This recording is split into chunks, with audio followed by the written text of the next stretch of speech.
what's happening, everybody? It's Ike from Flipside Music, and welcome to What the F.A.Q, Season 4, Episode 10. Yes. And as always, I'm here with Dylan. And we're here to answer your questions. Yeah, we actually have quite a few this week, so we'll see. Yeah, we'll see how we do. If we may get through them all, we may not. Yeah, I was gonna say if we don't, then we'll carry some of them over into next week. Yeah, as usual, we're because actually running late, short on time. Yeah, Metalhead Hippie has a good one towards the end, but it's going to be one that honestly could use a whole video. He usually has video-sized questions. Okay. So I think it's a good one. I'll need to borrow some shit to make this one happen. So. All right, well, let's start out and we'll see how far we get. Yeah. All right. So starting out with Nothing Here. Yes.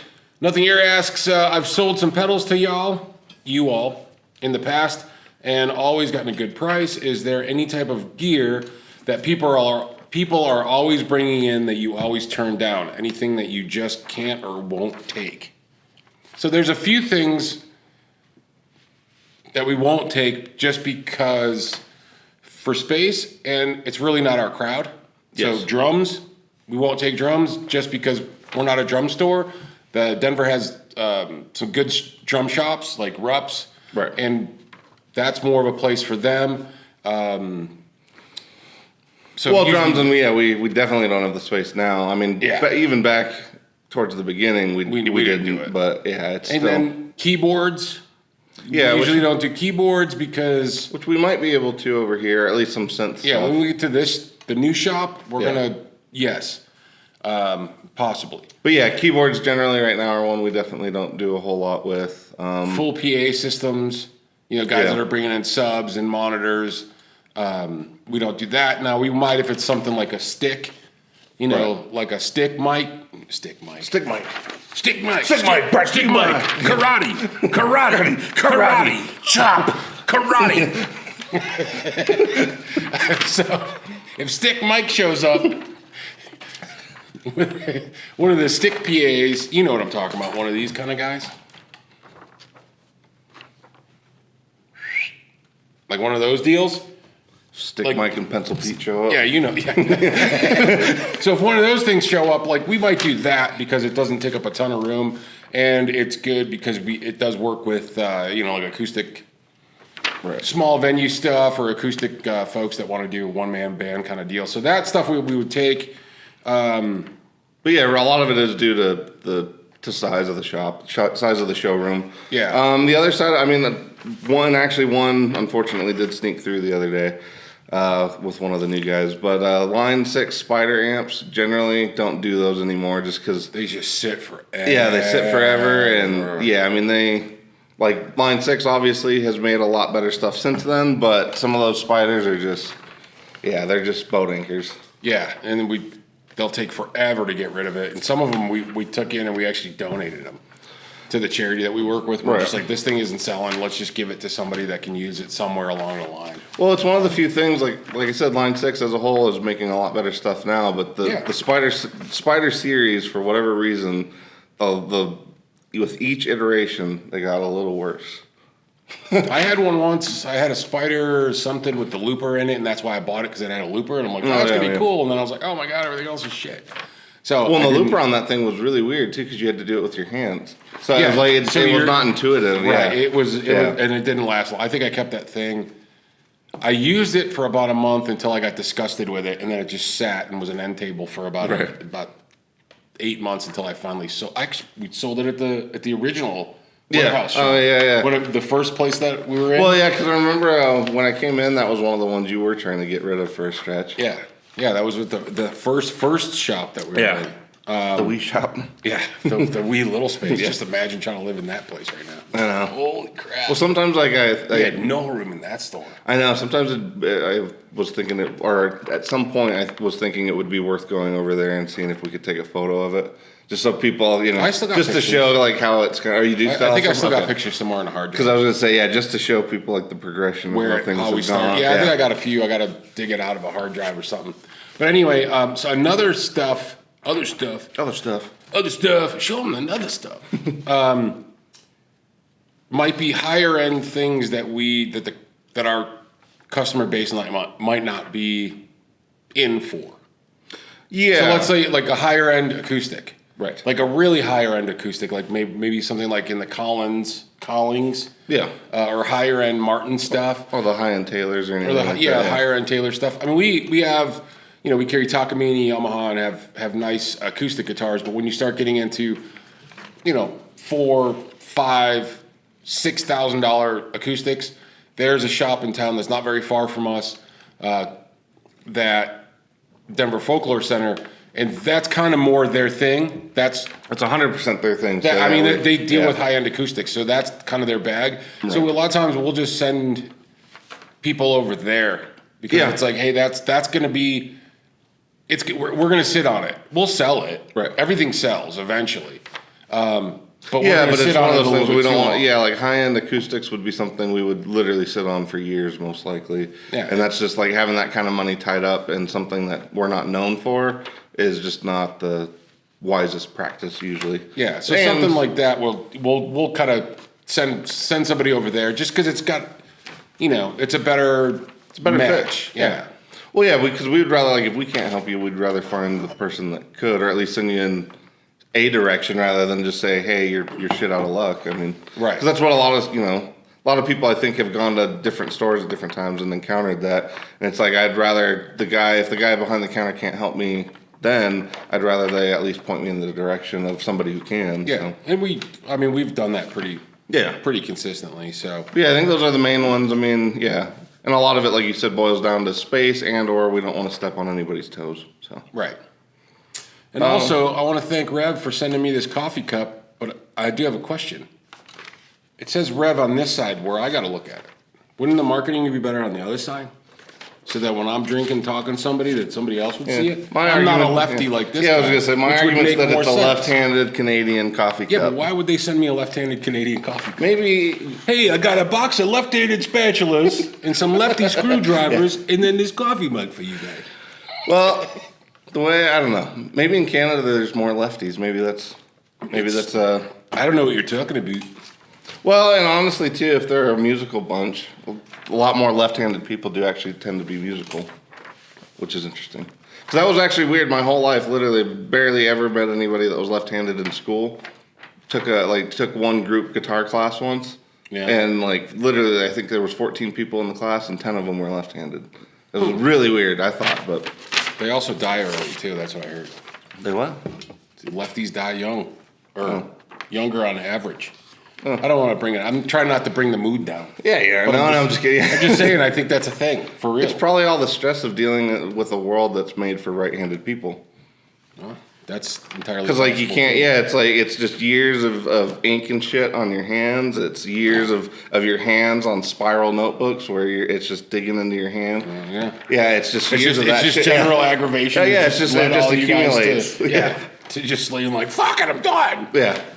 Well, and honestly, what's weird is back, I think it was all the way up into the early '60s. They used to force lefties to be right-handed, which is weird. I think just crazy, but in the States, that was actually forced. But anyway,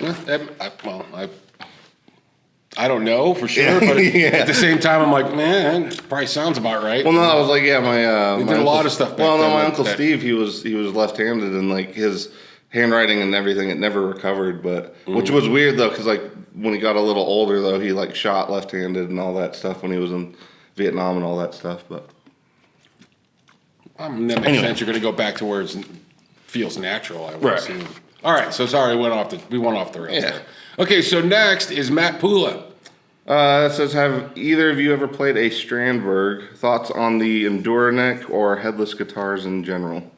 So we actually have a Strandberg in the shop right now, don't we? The Steinberger. Steinberger. Which is the budget Strandberg, sort of. Yeah. So you know we're talking about the same thing. Yeah, they're Swedish. Oh no, there's no head there. Okay, anyway. Ding the Durgan. Right. Yeah. So thoughts on, I don't know about the Enduro-neck. I'm not sure. I don't have much to speak to on that. In terms of Headless Guitars, I mean, the one that Nico had and then the one that came through the shop recently are the only ones I've really had experience with. I think they, on a practical, travel size guitar, I think they're pretty amazing. They don't do much for me in terms of this is the thing I want to really play all the time. It also looks like you're playing a baby broom. Well, no, it's like Like a mini it's the broom. tadpole version of a guitar. Like it's it never matured, and it's like it's just all stunted. No, I'm kidding, but I mean we are making fun of them, but at the same time, I do think on a practical sense they are pretty cool. I mean, I think the engineering behind them too is pretty interesting. Yeah, they're cool guitars. I don't know that They just don't do much for me in terms of like. I would only want one for like a practical sense. It wouldn't really be for like performance or playing, or it's not anything that like super inspires me. I guess that's what I'll boil it down to. Yeah, I can agree with that. Because like other guitars, like I'll look at it and like that's something I really want to pick up. A lot of the headless ones, to me, I look at them more like a utility, like a tool. I guess for some reason, I don't know why. Yeah, you're a tool, headless guitar. Headless guitar, you're a tool. All right. All right, so I hope that helps. I don't know if that was I don't know. Yeah. Okay, so Andy Dion asks, do you really need tone controls on a clean boost pedal? What do you think, Dylan? I think it doesn't hurt, but I guess, if it's a boost that you just like the character of, then no. I mean, like the micro amp, the Katana Mini from Keeley. Yeah, I mean, if it's super clean, then you should. I mean, if it's a super clean and all it does is. Yeah, if you're just looking for a clean boost that it's not affecting like any kind of. Yeah, if it's not adding its own tone stack.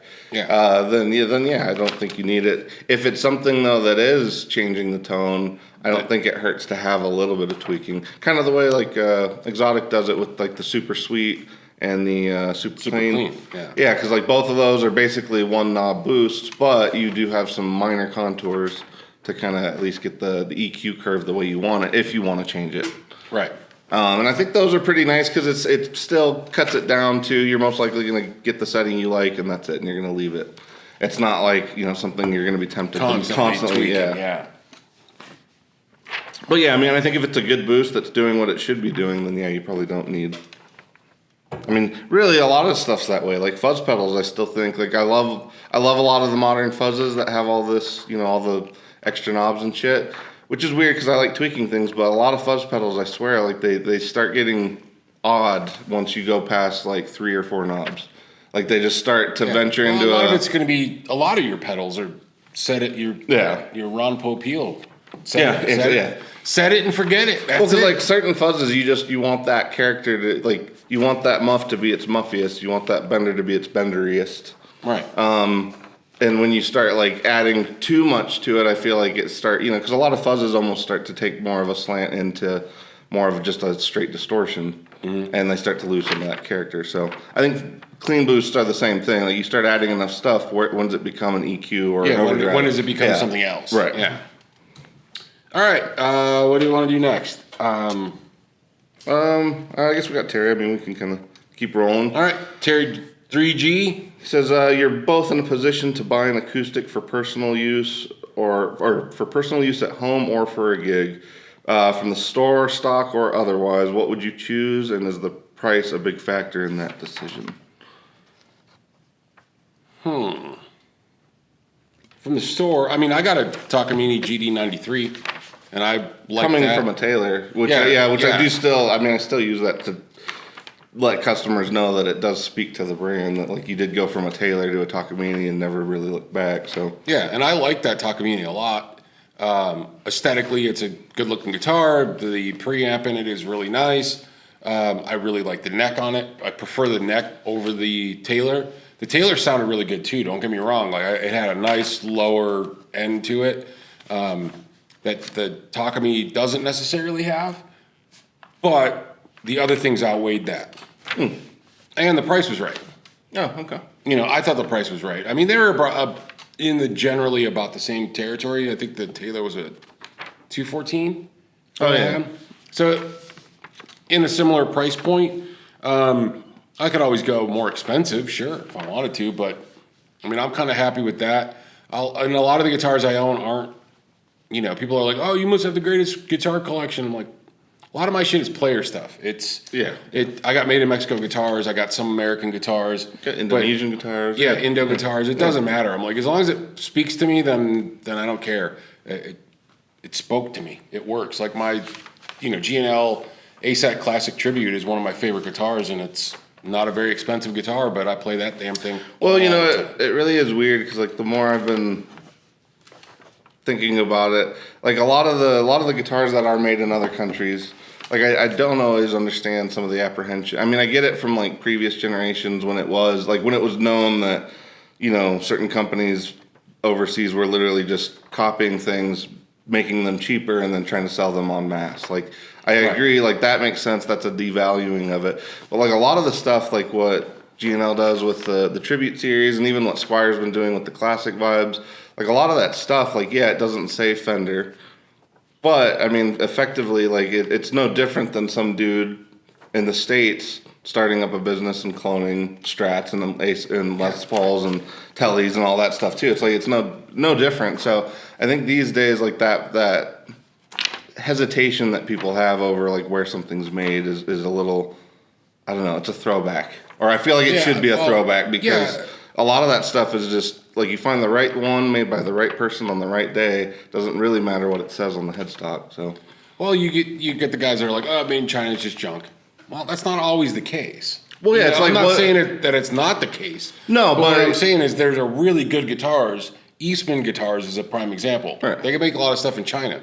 Those are really good guitars. Well, and if something was handcrafted in one country, built a wall, right? A gigantic wall across the whole country. You telling me that they can't build a guitar? Well, it's still. I mean, out of a country of nearly 2 billion people, there's no way you can say there's not some major craftsmen there. Like that part totally is. It becomes more than that sometimes. I think with some people, it becomes more than that. It becomes. It gets. I think people start to tread into politics with it sometimes. And to each his own. But I think that's what happens is sometimes you get that, or like you were saying, you get that throwback. Yeah, some of those Squires from days gone by were trash. Right. They're terrible. And a lot of the cheap guitars when I was a kid were awful. They were terrible guitars. Well, like this guy came in the other day that was talking with Sam, and he was going on and on about how garbage Japanese guitars were, and me and Sam were just kind of like looking back and forth at each other, and like, and he was just constant, like literally for the whole time Sam's sitting there doing his restring, he was just talking about how garbage Japanese guitars were, and I'm like, some of my favorite guitars I've ever played have been Japanese. Like those are some of the best guitars. The Japanese Fenders, the old Grecos. Yeah. I mean, come on. I mean, I got my Greco. I love that thing, and it's 1972. Right. The thing's almost as old as I am, for fuck's sake. You know what I mean? And it's an awesome guitar, and it still sounds great and plays great. So yeah. But it's like, a lot of that apprehension that people have. I guess I didn't really venture into this. I'm not much of an acoustic player, but I actually really love an old Seagull that I have. I ended up finding it, and it was pretty beat up, so I got a really amazing price on it, and I've been happy with that really ever since. It actually too kind of my at the time I didn't have a ton of money, obviously. Well, but anyway, I was gonna say grandma, but my grandma ended up helping me at the time because I think I was trying. Well, it was basically going to be my first acoustic because I was trying to take that group class or whatever. And so it still reminds me of my grandma because it was a Seagull, and one of her favorite little stories was Jonathan Seagull. For anybody that's ever seen that, it's like this little a film from the 70s or something about this Seagull. But anyway, always reminds me of my grandma. So that one, I honestly still really love that guitar. So if I was going to choose one, because it actually has a lot of character. Seagull makes great stuff. Yeah. I thought you were going there because Terry's in Canada and Seagulls are from Canada, so you're just no, but that all just trying it all works though. Hey, thanks Canada. We like you guys. Yeah. Well, see you there. Yeah, maybe Canada's my lost home or something because between left-handed coffee cups and Seagulls. And your love for free base and maple syrup. Right. Yeah.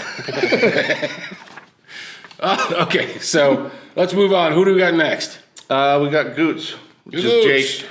Other Jake. Other Jake, yeah. Yeah, because OG Jake's right after. What's your go-to in there? It's weird. I keep forgetting they're born on the same day. It's just bizarre to me. Oh. But anyway, Goots asks, what's your favorite go-to jam song? As in, if all of the hoodlums at the shop were to do a jam, what would the song be that you would throw out to play? I don't know.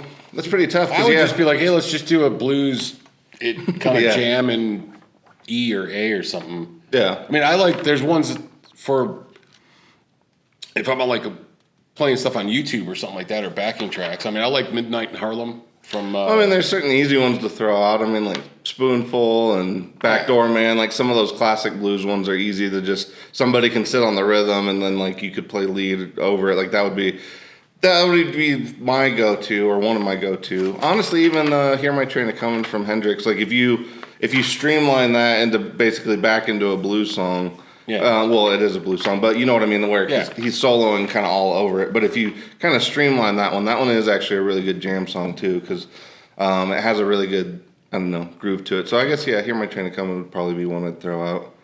A lot of times, like I said, I jam the Midnight in Harlem. Yeah, it's funny now that you mention that, like, most of what we would do is probably going to be blues. It's a one, because it's easy. You can play pentatonics, anybody could jump in. It's a 1-4-5. Everybody knows that. Well, because even the Sabbath songs I would throw out would be blues-esque, like Hole in the Sky. Like that one's a very blues-esque kind of Sabbath song. So that's what you got there, Goots. Yeah. All right. So next is from Headwop26, who's the other Jake. OG Jake. Yeah. Original Jake. Question is scale length the most unappreciated tone factor? I don't think so. Okay, well then that would get into what you think is the most underappreciated tone factor. Your pick. I think that's fairly appreciated. Yeah, I mean, scale length, I feel like most people that come into the shop, when they're talking scale length, they're, because this blows my mind that like 3/4 of an inch or half an inch or an inch, depending on, like if you're looking at a Mustang all the way up to like a normal Strat. Mm-hmm. Like if you're literally, you've only got intervals of like 3/4 of an inch going on there. It blows my mind that people come in and think that they can only play one of them because of their hands. Yeah, because like that's why I said under. Well, I mean, Well, no, but I think what Jake's getting at, because it happens a lot in the shop, and I think it's something that, like, I don't want to say it makes him stumble, but I've heard like people ask him that before, and it makes me kind of stumble when people ask you a question as if you can only play that because of your hands. Like they're kind of attributing the scale and being able to play it without ever really thinking about how that's actually going to affect the tone. Like if you're forever just playing 2 and 3, 24 and 3/4 length guitars because you think you have small hands and you can't. See, I go the other way. Just that they think that's the only, that it's not underappreciated. It is because people get stuck in that. But that's what I mean. They're only going to play Gibson because that's it. Well, yeah, but I think people, some people get underappreciated. Well, but that's what I mean. I think it is to a point in terms of the tone. Like if you get fixated on that and you never explore like a Strat, you're totally missing. Because like to me, like I mean, there's certain things that are far easier on a Gibson style guitar, and then there's some things that are far easier on a Fender style guitar. But there's miles apart in terms of tone, at least for me. And so I personally do really love the difference that you get out of scale length. But we do have a shit ton of customers that come in that will only play one scale length, and they don't even care if it's going to sound different. They just only play that because they think that's all they can play because this is the guitar that they started with. Yeah. And that because one guy came in the other day. It's a difference if it's preference. Well, yeah, but the guy came in the other day and said it would mess. I prefer a Strat. Well, yeah, but I've never seen you stumble though, going from like a Strat to a Gibson style. Whereas like some people, I think, because they don't play and they don't play other instruments, they don't ever get to where they feel comfortable playing certain things on one scale length versus another, and then they eventually pinhole themselves into this little, very small one. Because I think it does happen. So the moral of the story is buy more guitars. Well, it is. Yeah, I mean, really, buy more guitars and buy ones with different scale lengths. Because if I know you joke around about the little Korean kids, but literally, if those little Korean kids can play those classical guitars the way they play it, anybody can play a Strat. Anybody can play a Tele. All the time we get this with customers. They're like, "Well, Johnny's just or I got little hands or something." And I go to YouTube. You could find a tiny Japanese kid playing a classical guitar and ripping, or find a small child of any origin that's ripping on a full-size guitar. I sometimes there's this girl, she's a child, she's little, and she's playing a full-size bass and she's killing it, and I'm like, here, look at this. Yeah. She's a child. You know, the kid's got to be 7, 8 years old. And it's like, she's killing it on bass. So that whole thing doesn't make sense. No, and I mean, I can only play this because of my hands or whatever. Right, and I think that's why, like, I think that gets to the heart of what Jake is sort of asking is, like, people do kind of pigeonhole themselves into one little thing because they think that's all they can do and that's all they can play. And they don't ever really appreciate the difference that you do get going up in scale or down. Because honestly, too, like Mustangs and stuff, we've had a few more of them come through the shop lately, and I forgot like how cool those sound through like a deluxe reverb. Like it just does that surf rock thing all day. It sounds cool as hell. It's definitely a different feel. Oh yeah, way different. Yeah. It's like holy crap. All right, next question is Mr. Coombs. His question is, what do you prefer? Or sorry, question for this week is, do you prefer high output pickups or lower output like a traditional pickup?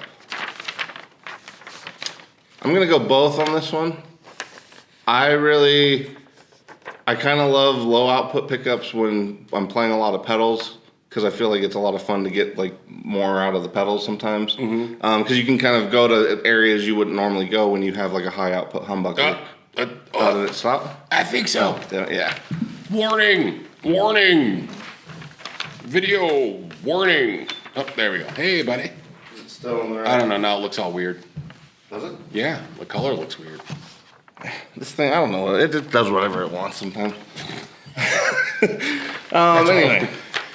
Condensed to 20 minutes. Shut the fuck up. Well, 27, yeah, which means shit, I gotta go over help Gordo. But anyway. We gotta go. Yeah, I would say both. Low output for playing with pedals, high output if I'm playing more metally stuff. Just because there's nothing quite like just having a good high output pickup into a gainy amp. Into a gainy amp, yeah, it's just like yeah, it kind of work together. And I would take the same approach because I like the A-Set Classic kit, which is hotter single coils, which then ends up pushing my fenders a little bit more, and it gives me a bit of the drive that I like. So, well, I think high output there is it's not high output. They're just a little bit hotter. And lower output though, I like on humbuckers, kind of more PAF style. Well, which is a little bit, I guess, more traditional output. It is instead of 14 Ks or some shit like that. Right. So. Yeah, I mean, I think a lot of it does boil down to obviously what you're playing, but I do think lower output pickups have more character. I don't know. I feel like you get more of the pickup or more of the. Yeah, you also get more of the guitar in there. A little bit top end, might be a little bit cleaner, kind of like the Filtertrons. Yeah. Let's save this one for next week. All right, yeah. So Metalhead Hippie has a really great question, but we need to get going, and it honestly probably deserves a whole video. So we'll get back to this one next week then. Looking at this, it's from the skylight. Yeah, we kind of shuffled around. If you haven't, that's why the light changed. Could be, yeah. Yeah, and then you noticed it more from. Crap. Okay. Anyway, sidetrack. All right. Well, thanks for tuning in. We'll catch you guys on the flip side.